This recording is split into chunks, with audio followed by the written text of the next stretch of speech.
tous, dans cette vidéo je vais vous présenter le corrigé de l'exercice sur les tableaux croisés dynamiques débutants et intermédiaires. L'exercice se situe dans le guide complet Word, Excel, PowerPoint et le lien vers le fichier exercice qui est juste ici s'y trouve également.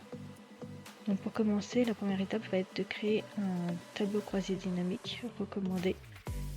Donc, pour cela, j'ai mis au préalable la plage de cellules sous forme de tableau, ce qui me permet, une fois dans l'onglet Insertion, tableau croisé recommandé, Excel analyse automatiquement que c'est un tableau et donc sélectionne la plage de cellules correspondante.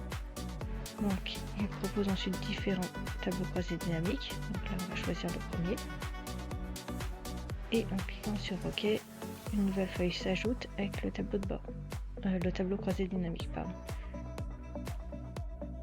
Vous pouvez ensuite le modifier. Donc si je le souhaitais, je pourrais modifier la moyenne du montant, sauf que là dans notre cas ça ne nous intéresse pas, ou alors le nombre, etc. Donc là on va rester sur la somme. On peut également ajouter un critère, donc la quantité. Donc, vous pouvez aussi déplacer, c'est-à-dire prendre la quantité et la faire remonter pour qu'elle soit en première position. Et donc une fois que vous avez le premier tableau croisé dynamique, vous pouvez créer un graphique.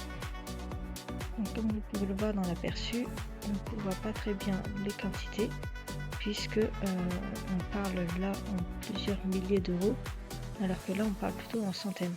Donc pour cela, on se rend dans graphique combiné et on va choisir un axe secondaire. C'est-à-dire que là pour la somme de quantité ou la somme de montant, on peut choisir que ce soit sur un autre axe. Donc là, j'ai choisi la somme de montant sur un autre axe, ce qui permet de faire la courbe en fonction de la somme monétaire et un histogramme en fonction du graphe, en fonction des quantités vendues, du nombre. Vous pouvez bien sûr modifier le type pour chaque. Là, on va rester sur histogramme, mais c'est bon à savoir qu'on puisse changer. Et vous pouvez faire l'inverse, vous pouvez très bien choisir à ce que l'axe secondaire, ça soit celui-ci.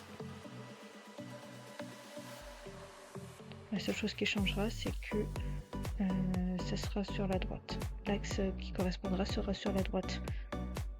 Donc à chaque fois, l'axe secondaire est à droite. Donc là, je vais remettre la courbe. Puis OK. Et on a un premier graphique. Ensuite, on retourne sur la base de données et on va créer un autre tableau croisé dynamique. Cette fois-ci en fonction des dates. J'aimerais bien avoir les ventes en ligne et en magasin. Donc pour cela, je me rends dans Insertion. Comme c'est plus complexe, il ne sera pas dans les croisés recommandés. Donc on va aller dans Tableau croisé dynamique à partir d'un tableau ou d'une plage. Donc là, il détecte que mon tableau, je l'ai appelé vente. Donc il reprend bien. Et là, je vais faire feuille de calcul existante parce que je souhaite le mettre dans la même feuille de calcul que le précédent. Je veille à bien les séparer. Et je clique sur OK. Donc, on veut par rapport aux dates. Donc, on va commencer par mettre les dates sous forme de ligne. Automatiquement, il détecte que c'est des dates et il propose les mois, les jours, ou tout simplement la date en simple. En cliquant sur plus, vous pouvez avoir le détail à chaque fois. Ensuite, on veut le type de vente, donc en ligne ou en magasin. Donc là, on le veut en colonne. Et enfin, pour compléter, on va choisir quantité pour avoir les quantités vendues à chaque fois.